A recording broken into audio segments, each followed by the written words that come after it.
சிறப்பு. இதுல ஒரு விஷயம் சார். பிறப்பிற்கும் எல்லா உயிருக்கும் அப்படின்னு சொல்ற அந்த வார்த்தை. அந்த வார்த்தையோட உச்சரிப்பு. பிறப்பிற்கும் எல்லா உயிருக்கும் அப்படின்னு சொல்லும்போது, பிறந்த எல்லா மனுஷனுக்கும் தான் எல்லா உரிமையும் கிடைக்கணும், எல்லாமே கிடைக்கணும் அப்படிங்கிற ஒரு ஒரு பெரிய விஷயத்த வந்துட்டு முழுமையா பெரியவன் சின்னவன் கிடையாது. பணக்காரன் ஏழை கிடையாது. யாருமே தாழ்ந்தவங்க கிடையாது. எல்லாருமே சரிசமம் தான் அப்படின்னு சொல்ற அந்த ஒரு வார்த்தை. அதை பத்தி இப்ப நெறைய பேர் என்ன சொல்றாங்கன்னா, கிறிஸ்தவர்கள் ஓட்ட வாங்குறதுக்காக வந்துட்டு விஜய் வந்துட்டு இப்ப ஒரு கூட்டத்துல போய் கலந்துக்கிட்டாரு. அவரு அவர் செஞ்சது சரியில்ல. அவர் இப்படி பண்ணியிருக்க கூடாது. திட்டம் போட்டு வேற மாதிரி செயல்படுறாரு அப்படிங்கிற ஒரு விஷயம்லாம்.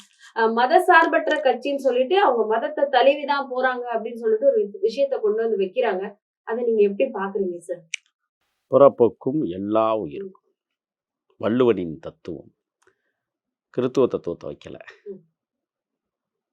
நேற்று நடைபெற்ற நரசிம்மவர்மனின் தலைநகரம் மாமல்லன் என்று போற்றப்படுகிற இயற்கை துறைமுகம் தமிழர்களின் பொக்கிஷம் மகாபலிபுரத்தில் மாமல்லபுரத்தில் செருசலேத்தில் பிறந்த இயேசுநாதனுடைய பிறந்த நாளை இங்கே கொண்டாடுகிறோம்.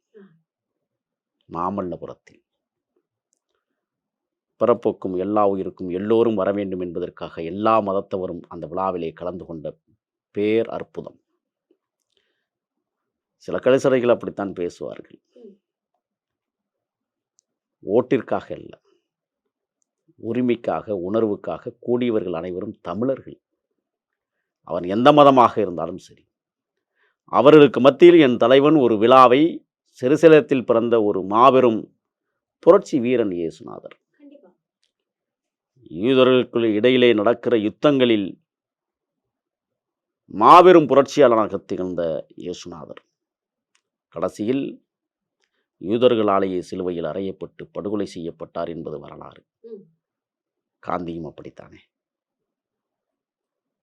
அவர் எந்த மதத்தை எந்த சமூகத்தை வழிநடத்த வேண்டும் என்று விரும்பினாலும் கூட அனைவரும் சமம் என்று சொல்லுகிற போதுதான் அவருக்கு ஆயுத பாய்ச்சல் நடந்தது.